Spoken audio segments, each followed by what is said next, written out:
There is a Midrash, beginning of Pashas Vayigash. Midrash Tanchumo. Vayigash Elov Yehudo. The Torah tells us how Yehudo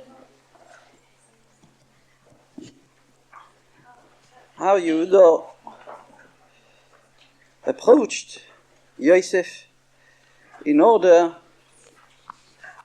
that Yosef should free Binyamin after he accused him of stealing his silver cup. So on this pasuk, there is a Midrash Tanchumo that says, Ze shomar hakosuv. There is a pasuk in Yeshaya, Perek Yud pasuk Yud Gimel. The pasuk says, when Moshiach will come, V'soro kinas Ephraim, the kino, the jealousy of Ephraim will go away. V'tzoyrere Yehudo yikoresu, and the enemies of Yehuda will be cut. Ephraim lo yikane es Yehuda. Ephraim will not be jealous of Yehuda. V'Yehuda lo yotzor es Ephraim, and Yehuda will not fight Ephraim. And the Midrash says on this, Keneged mi omar Yeshaya mikrozei. For whom did Yeshaya say this pasuk? Lo amoroi elo keneged Yehuda v'Yosef. He only said this pasuk for Yehuda and Yosef. The Omar Rabbi Shmuel bar Nachman, Omar Rabbi Yoinoson. Rabbi Shmuel bar Nachman said in the name of Rabbi Yoinoson, B'shor shoyu Yehuda v'Yosef misvakrim ze im ze. At the time when Yehuda and Yosef were having their argument, Omru malachei Ashores ze lo ze. The malachei Ashores, the angels of heaven, said one to each other, let us go and come down on the earth and let us see the ox and the lion, we are fighting together. So when Yehuda and Yosef had this argument, who is right and who is wrong? And Yehuda said, you are wrong. And Yosef said to Yehuda, you are wrong. When they were having that argument, Yehuda, there was an argument here going on between Yehuda and Yosef. Although we don't see it in the Torah, there was any argument. In the Torah we see that Yehuda spoke a long speech. He reminded Yosef what had happened from the beginning, and he ends up by saying, well, if you don't free Binyamin, you know what's going to happen. Our father is going to die from sorrow. And then Yosef could not retain himself any longer, and he showed himself to his brother. He said, Ani Yosef, Achichem, I am your brother Yosef. We don't see that there was an argument between, but here the Midrash says there was an argument going on. So while they were arguing, the Malachim said, let us go down and see. You see, like people going to see a bullfight. That's what it sounds like. The Malachim said, very interesting, something very interesting going on below there. Let us go down and see what's happening. An ox and a lion having a fight. Who is the lion? Who is the ox? The lion is Yehuda. Gur Aryeh Yehuda. And who is the ox? Yosef. B'choir shoyroi hadar loi. Karne re'em karnov. Yosef is an ox. So the Midrash goes on to say, usually the ox is afraid of the lion. Because in actual fact, in reality, we don't see people making fights between an ox and a lion. There would be no hope for the poor ox. So usually, an ox is afraid of the lion. A lion is stronger than an ox. It just gives him a hit with his paw and cuts his head off. There's no problem for a lion to deal with an ox. But now, but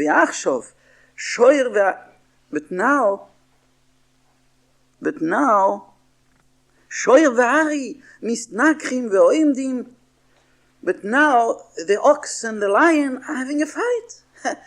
And it's not so obvious that the lion is going to win. It seems that the lion is afraid of the ox.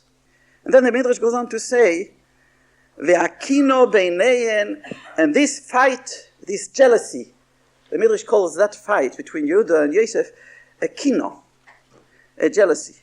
Ve'akino beinehem, and the jealousy, or you could translate the kino like kanos, emportement, she says Belaz, in French. When a person gets carried along by his temper, kanos, anger. Ve'akino beinehem ad shebo Moshiach, until Mashiach comes. And the fight between Yehuda and Yosef will go on until Mashiach comes. Lefichach, that's why the Novi Yeshaya says, V'soro kinas Ephraim, when Mashiach will come, there will be an end to that fighting between the ox and the lion. That's the Midrash. Midrash Tanchuma. I don't know if you have heard it before. This Midrash, very strange, very hard to understand. What does it all mean? First of all, as we said before, we don't see in the Chumash that there is an argument going on between Yosef and Yehuda. As we said previously, if you look in Vayigash, there is a monologue. It's not a dialogue. There is no question and answers between Yehuda and Yosef. Yehuda is speaking, and Yosef doesn't say a word. He listens until Yehuda finishes, and when Yehuda finishes, then Yosef says, everybody should leave the room. And then he says, Ani Yosef, I'm Yosef, your brother. But there is no argument going on. First of all. Secondly, what is that argument has got to do with the fact that Yehuda is a lion and Yosef is compared to a shoyer, to an ox? It seems here that the fight there is between Yehuda and Yosef is not just because of circumstances, because Yosef had accused them falsely that they were spies, and then he accused Binyamin to have stolen his silver cup. Because of that circumstance, there is a fight. No. In the Midrash it seems that the fight is deeper than that. Than this context, this story which is happening now, which is unfolding in front of our eyes, the fact that Yosef was sold, and then his brothers, and they come, and he makes a whole spiel, a whole comedy with them. No, in the Midrash it says the fight is a fight which is at depth in behavior. The behavior of the ox and the behavior of the lion. And it doesn't stop after they make peace and they embrace, and the brothers and Yosef are reunited in peace, in love. Baruch Hashem, the story of the brothers and Yosef ends up well. All is well that ends well, we say in French. So the story ends well. Everybody, Yaakov Avinu, also comes down to it. But here the Midrash says, no, they go on fighting. They go on fighting until Mashiach. V'akino beinayim ad shebo Mashiach. This fight between Yehuda and Yosef goes on until Mashiach comes. And that's why Yeshaya Hanavi says, when Mashiach will come, v'soro kinas Ephraim. Ephraim is the son of Yosef. V'soro kinas Ephraim. Then the kine, the jealousy or the anger of Ephraim will disappear. V'tzoyrere Yehuda yikoresu. And the enmity or the enemies who are Yehuda against Ephraim will disappear, will be cut away. And then there'll be complete peace between the ox and the lion. But until Mashiach comes, there is that fight going on. And that's why Yeshaya says, V'soro kinas Ephraim. And if you've seen the Haftorah of Vayigash, it also speaks about this. Says, the Novi says, in Yecheskel, when Mashiach comes, you'll take the two sticks of wood. On one, there is written Ephraim, on the other, Yehuda, and you will join them together, and they'll become one stick in your hand. That is the Haftorah of Vayigash. So we read the Haftorah of Vayigash also with the same idea that there is a fight until Mashiach comes. We know that the Malchus Beis David and Malchus Yisrael was divided for many, many years. All the Klal Yisrael was divided. The north was the Malchus Yisrael, and the south was the Malchus Yehuda. And what is in the north? Ephraim and Menashe. So there is this division, and the Novi Yecheskel says this division will only disappear when Mashiach comes. So that has to be explained as well. Where is this division now? We don't see that there is a fight going on between Yehuda and Ephraim. Now, if you look in Rashi, on the Yeshaya, on this pasuk, V'soro kinas Ephraim, v'tzoyre Yehuda yikoresu. Rashi says, there'll be, it's a Gemara in Maseches Sanhedrin, there'll be two Moshiach. You probably have heard about it. Moshiach ben Yosef and Moshiach ben David. There's two Moshiach.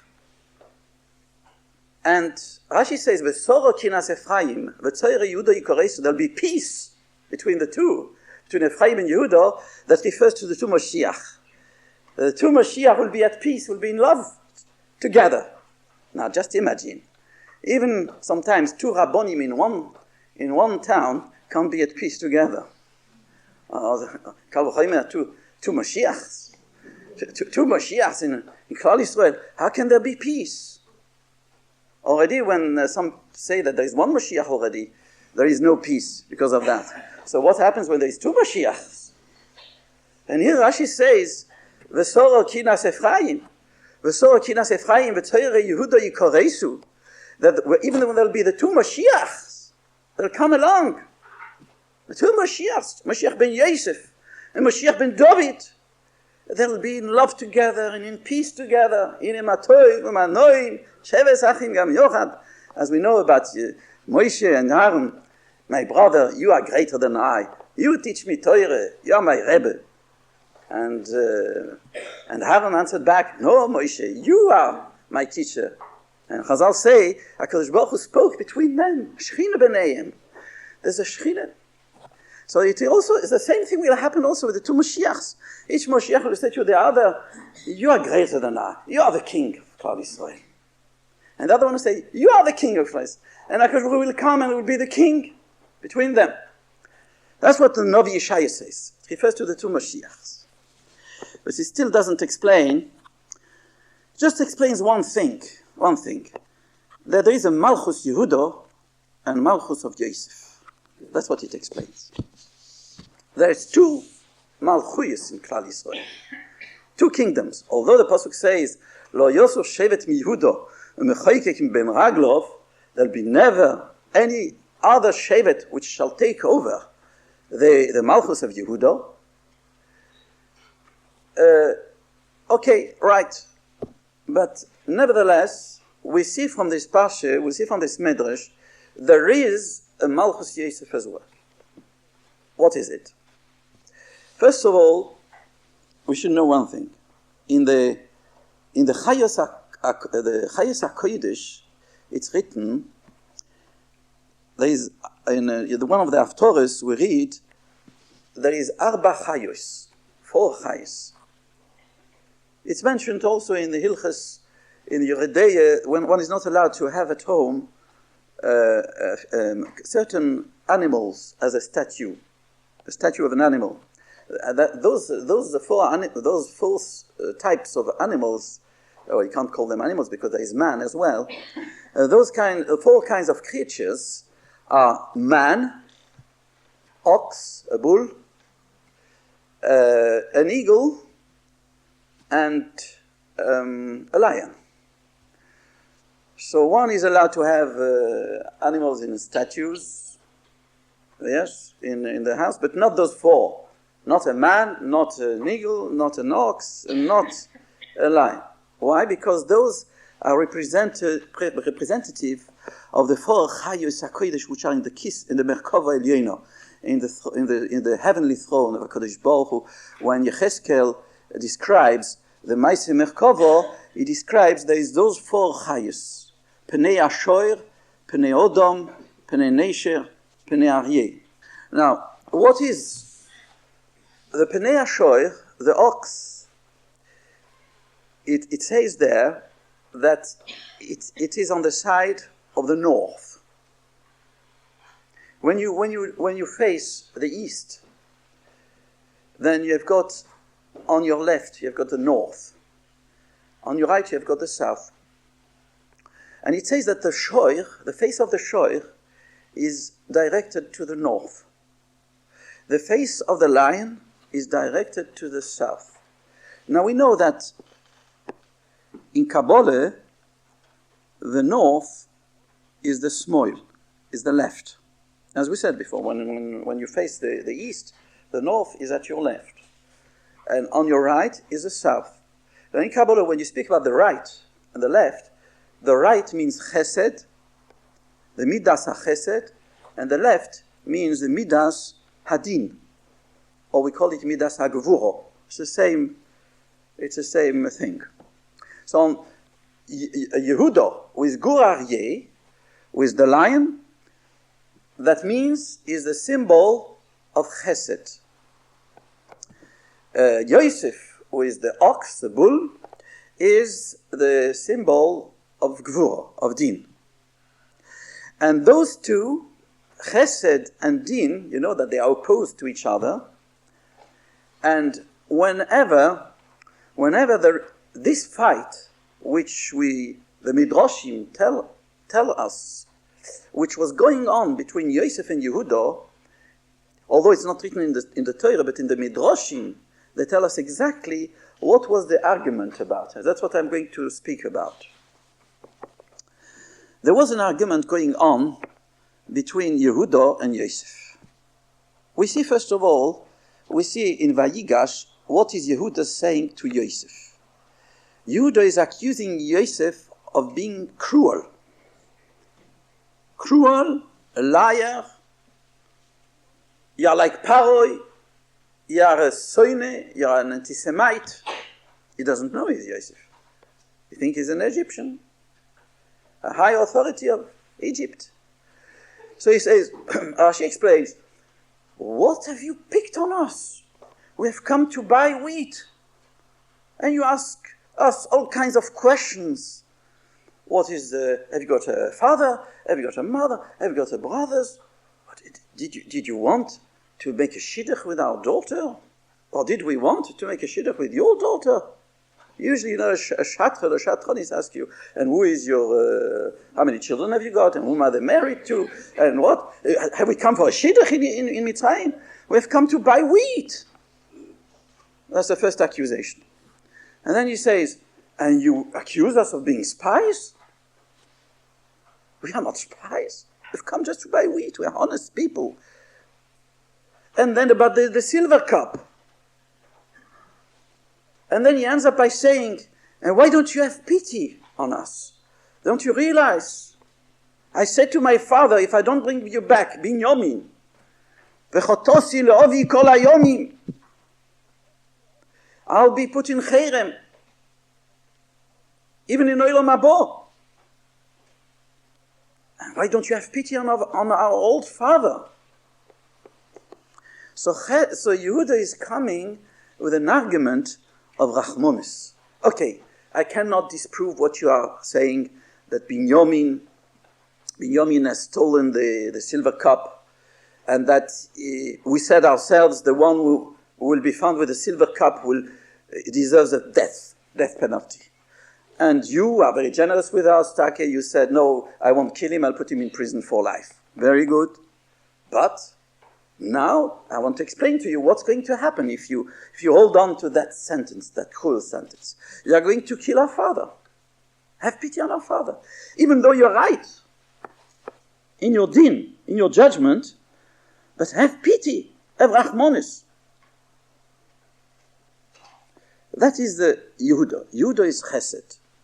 Now, you know, Yehuda, it says previously that Yehuda was pushed down from his malchus by his brothers. Because his brothers, Vayered Yehuda me'esechov.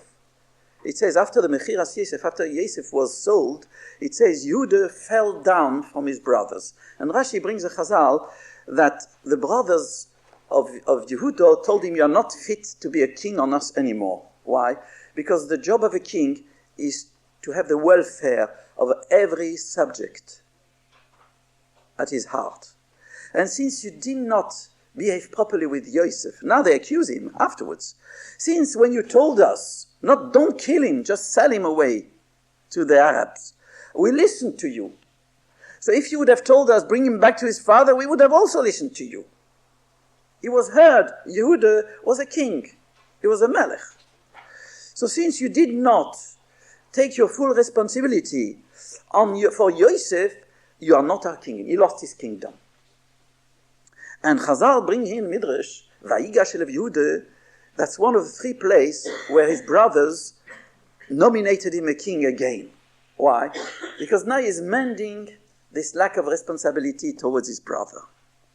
Now he's putting his life in the balance in order to free Binyamin.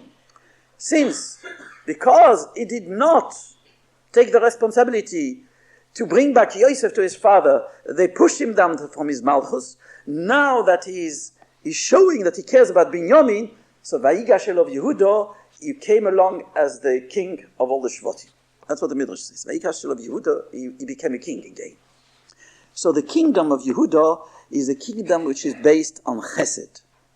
That means, first and foremost, he has to have in his mind the welfare of all his subjects. If he does that, he is a good king. If he is not, he is not fit to be a king. That is a Malchus Yehuda, which is based on chesed. Now the Malchus Yosef, the Malchus of the shore, is the opposite. That is based on Gvuro, on Din. Now what does that mean? That means the Malchus of Yosef is based on perfection, self-perfection, nothing to do with chesed. At first. It starts with self-improvement. A king has to be perfect. He should be like an angel, as perfect as an angel. If he achieves that, he is fit to become the king. And we see, Take, from Midrashim, that all the Malchus of Yosef, when he became Mishneh LaMelech, Viceroy, that was because, not just because of his chaloimus, he dreamt. The dream was a nevuah. The dream that he would become a king was a nevuah. But what made him a king? He had to go through a process of becoming a king. Lemais. In practice, he had to become a king. Chazal say, the Malchus of Yosef belonged to him because he paid the price. What price? Chazal say, Ve'al picho yishak kol ami. Paro said to Yosef, all my people will be commanded by your mouth. Chazal say, that mouth that did not kiss the wife of Potiphar and commit adultery, because of that mouth will command and will be obeyed. Sometimes people ask, why do I command, why do I speak, and no one listens? So here there is an answer to that question. If you want to be listened to, Chazal say, Kol mi sheyesh bo yiras Hashem devorov nishmoim. When a person fears HaKadosh Baruch Hu, he's got the fear of HaKadosh Baruch Hu, his words are listened to. And the Yisoid, the base of that rule, of that principle, is here in Yosef. Ve'al picho yishak kol ami. Lechu el Yosef. Go to Yosef. Es kol asher yoimar lochem ta'asu. Do whatever he is telling you to do. When Yosef told them to do the bris milah, they complained to Paro, look what he wants to do to us.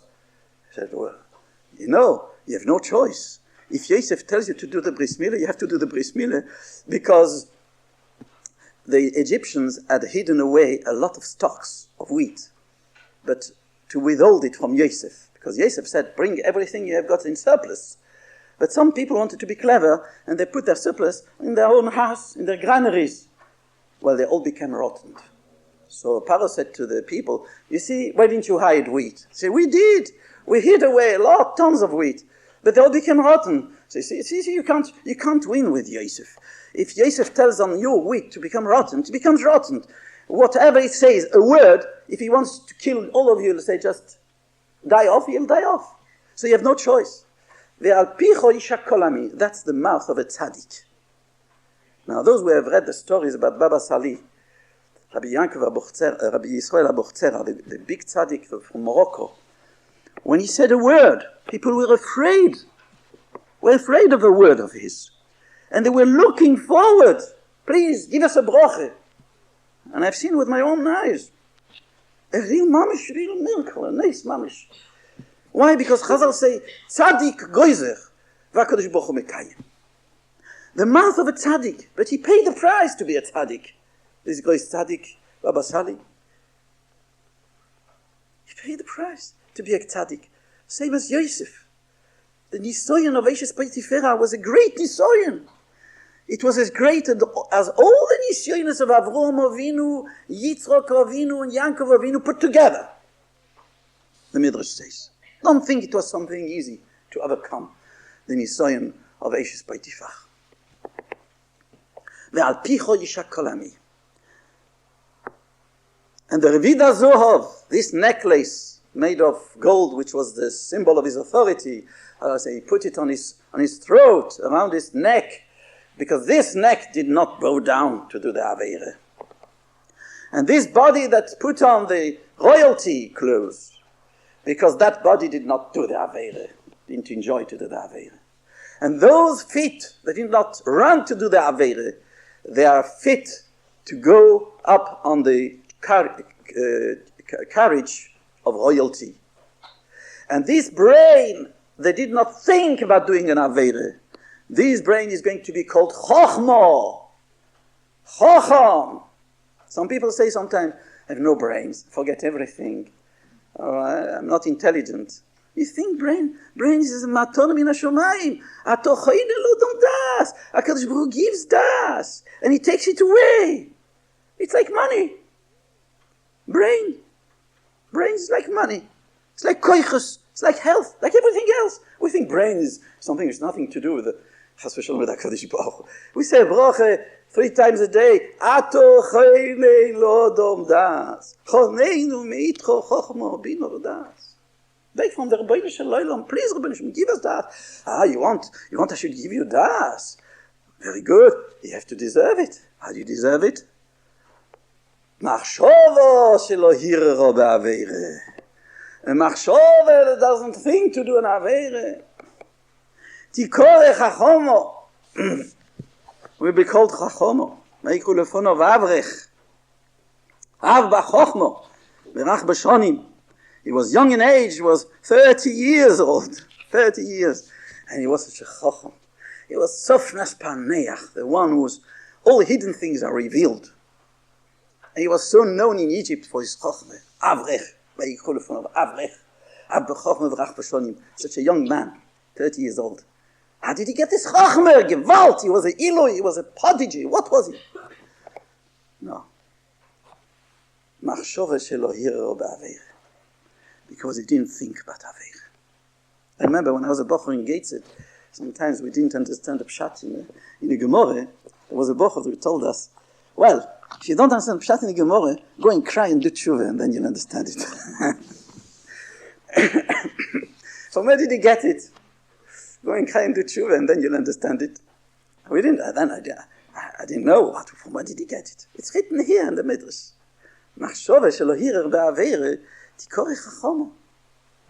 So Yosef, all his gedula, all his greatness, he acquired it. It was his. He fought for it. It was Oymed ben Yisrael. So here you've got the base that the Malchus Yosef Shoyer is not built on chesed. It's built on self-perfection. And because he perfected himself, he could become a king, and then because he was perfect, and one of the sides of perfection is to do good with others as well.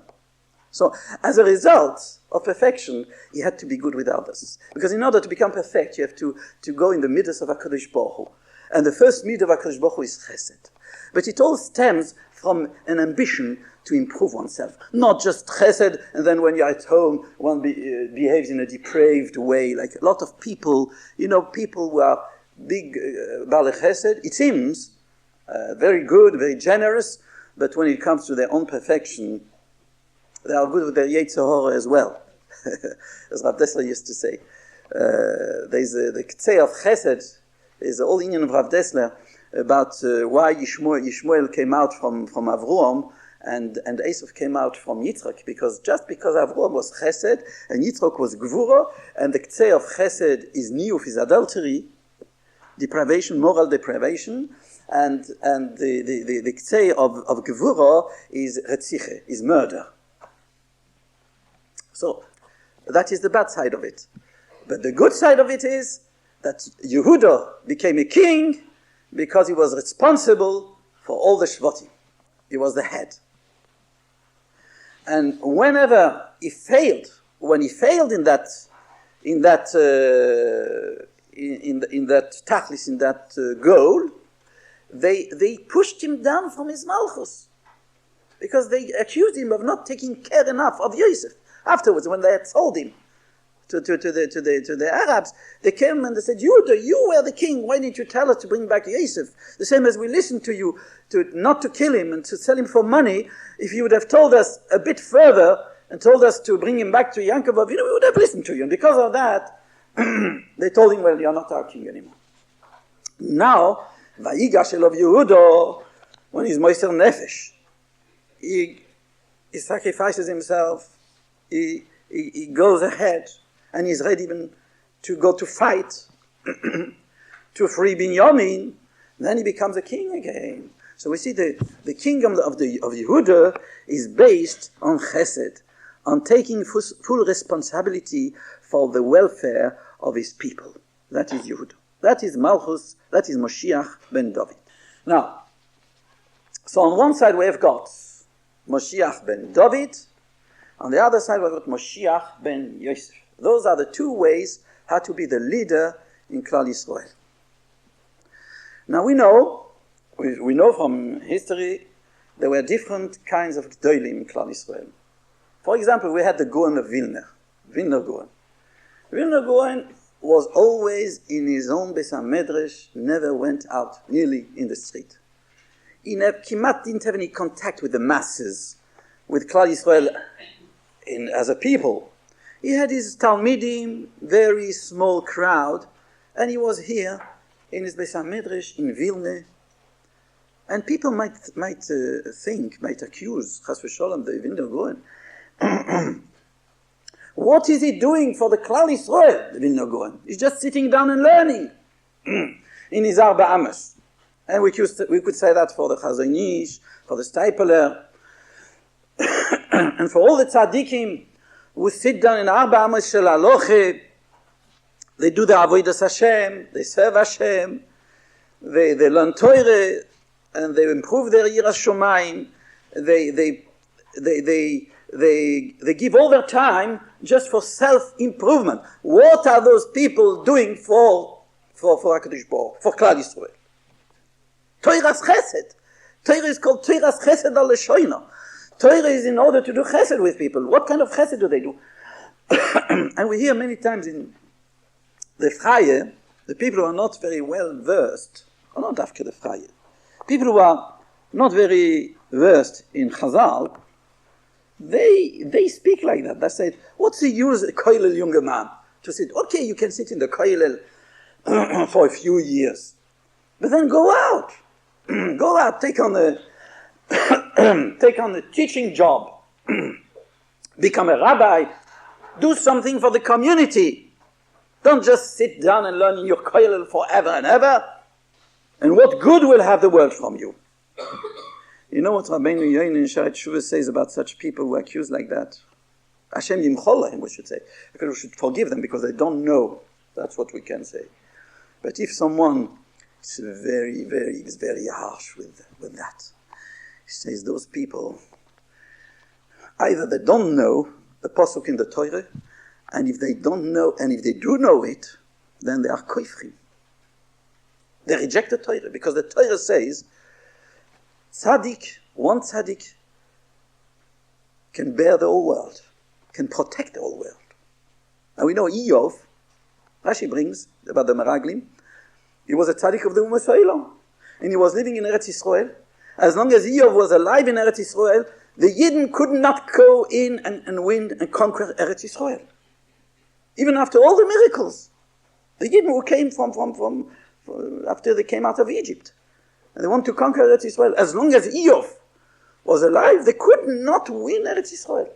One tzaddik of the Goyim can protect the whole country. Now in Sdoim, we know if there would have been a big enough tzaddik to protect Sdoim, he would have protected it. There wasn't. HaKadosh said, I will bear them because of the tzaddikim, if they are tzaddikim. If you find me 10 tzaddikim in Sdoim, I'll spare it.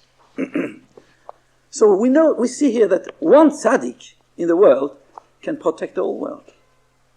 So don't think chesed is just to go out to people and speak to them and teach them Torah. Of course it is chesed, but that's not the only way how to do chesed. There's a way how to do chesed by behaving in a way which seems to be on the outside, not chesed, which seems to be egoistic, which is not. It's only a false picture. The same as there is also a false picture about doing chesed, and really it is not. We see sometimes people, they seem to be big, goyim lechasodim, and when you inquire a bit, you hear this for money, they make a business out of it. They make, I'm inventing now, I'm not speaking about people I know. Anyway, so don't try to guess.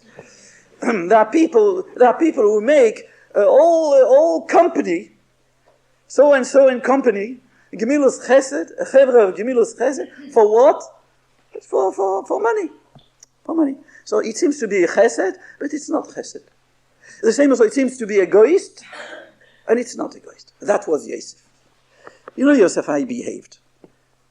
He put the money in the money of the wheat. He put it back in the bags. And when they asked, I said, "What happened? We don't know. We brought you back the money." He said, "HaKadosh Baruch Hu sent you a treasure." And when he took Shimon and put him into prison, so on the outside he showed himself very cruel, very harsh. He spoke very harshly. But in the inside, it was as soft as honey. When Shimon, he took him into prison, the Medrash says, that, you know what he gave him to eat in prison? Stuffed turkeys. When he came out, he had put on weight. Medrash. So on the outside, Yosef on the outside sounded very cruel. But in the inside, he was mamish, the biggest Baal Chesed. And all that he did in order so that they should not bring down his father and his brothers in Golus Mitzrayim, b'shal shloish shel barzel, with chains around their feet. Because if not Yosef, the Golus Mitzrayim would have been to be realized in that second way. That means they would have be brought down in Egypt like they were brought in Bovel, in Babylon, with chains and around their neck and around their feet. And because of Yosef, Baruch Hashem, they came down in a better way in Egypt. And then there is Yehuda. Yehuda is Chesed. So the argument that goes on between Yosef and Yehuda is, each one accuses the other. Yehuda says to Yosef, you're harsh, you're cruel. He doesn't know the inside of the story. So he accuses him on the outside. Like people accuse those people who sit down in Abba Mashal Alocha, they don't do any chesed. They don't realize the inside story, how much struggle, how much chesed there is in that. And their tefillahs, how much it daven to HaKadosh Baruch Hu for the good of Klal Yisrael, how much their tefillahs protect Klal Yisrael.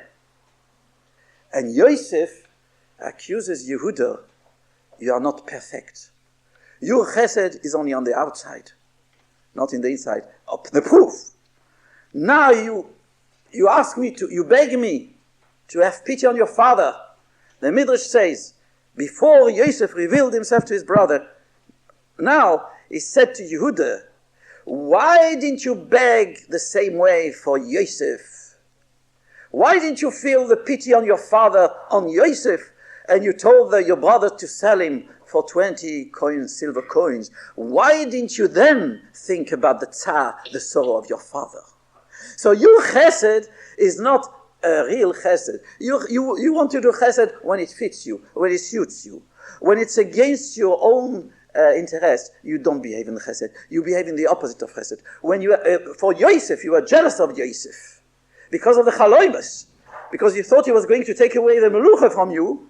Because of that, you sold him away to the Arabs. Where was your chesed at the time? A chesed like that, which is only connected with your self-interest. You can only do chesed to people you love, to people who don't disturb you to do chesed to. But when it comes to somebody from whom you are jealous, you're afraid if you do him chesed, he's going to run over your head, then you don't do chesed. So that's a chesed which is without perfection. Without perfection, you cannot be a king. That was the argument that was going on. And in the Midrash, it says like this. He reminded him the Maaseh of Tomor. Yosef reminded Yehuda, remember the Maaseh of Tomor, where's your perfection? Oh, and Yehuda heard the Musar. Yehuda heard the Musar of Yosef. When he told him, where was your chesed about Yosef? A goy, tzofnas paneach. This goy is telling Musar to you that doesn't know that Yosef. He tells him, when you sold your brother Yosef, he tells him. How does he know? Of course, with the silver cup, he had recuperated this. Ding, ding, ding, ding. The silver cup. Yeah, tells me you had a brother, Yosef, and he was sold. You sold him, on your advice. You sold him to the Egyptians, to Mitzrayim.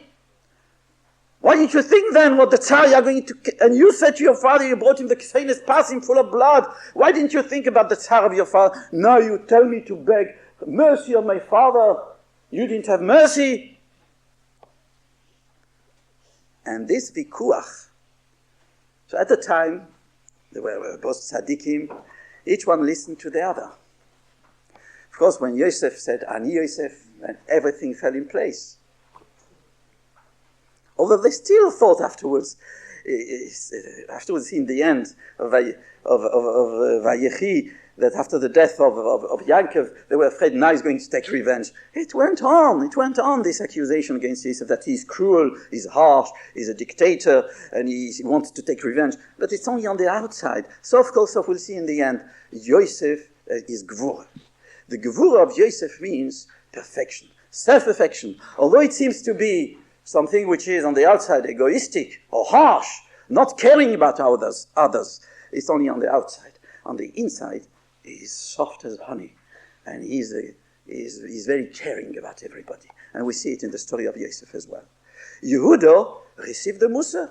A guy tells him Musar, even if he's a magician, even if he eats on his silver cup, he tells me, why didn't I have pity on my father? He's right. He is right. And he made a vidui, and he confessed, the Midrash says. He shouted, and he cried, how can I go back to when I'm doing tshuva for both of them, for Yosef and for Binyamin? So when Yosef heard that, he's doing tshuva. Oh, finished. The story is ended. I have achieved my goal. Now I can show myself to my brothers. And this vikuach is going to go on until Mashiach. Because whenever the sinas chinom in Klal Yisrael, we see it even nowadays. Whenever there is a machlokes in Klal Yisrael, each one reproaches to the other a fault. This one only cares about giving shiurim outside to people. He goes in the street and he doesn't even learn himself. He doesn't care about his own perfection. And the other one who goes in the street to the Zikui Rabbim says, that one is egoist. He doesn't care about Klal Yisrael. He sits in Winkel, in his corner, and he learns Torah, and he doesn't care about Zikui Rabbim, how many Yidden who are being burnt in assimilation. Instead of each one reproaching to himself what is lacking to him, they reproach to the other, and that is the basis for Sinas Chinam. There is a striking example for that kind of a situation. The Loive and the Malvi. The Loive is the person that borrows money, and the Malvi is the person that lends the money. Usually, when the Loive is late in paying his debt, the Malvi comes and reminds the Loive, you know, you, the Loive, it says in the Torah, Loive Roshe velo Yeshalem. A Loive who borrows money, someone who borrows money doesn't pay, is called a Roshe.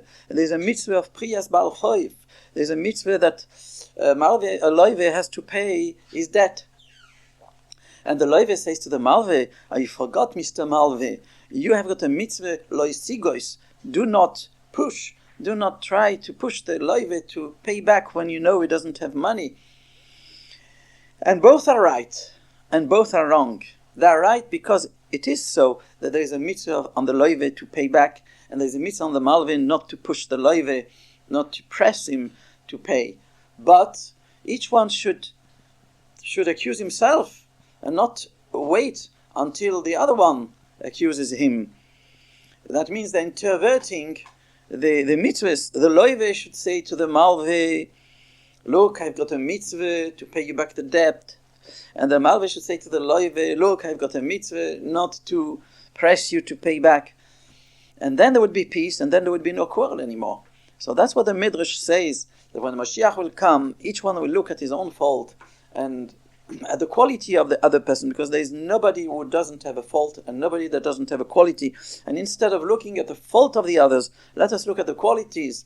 And then there will be the tikkun, the remedy for Sinas Chinam, for which we are still in Golus, and Mashiach will come biyomeinu and build the Beis HaMikdash in our generation.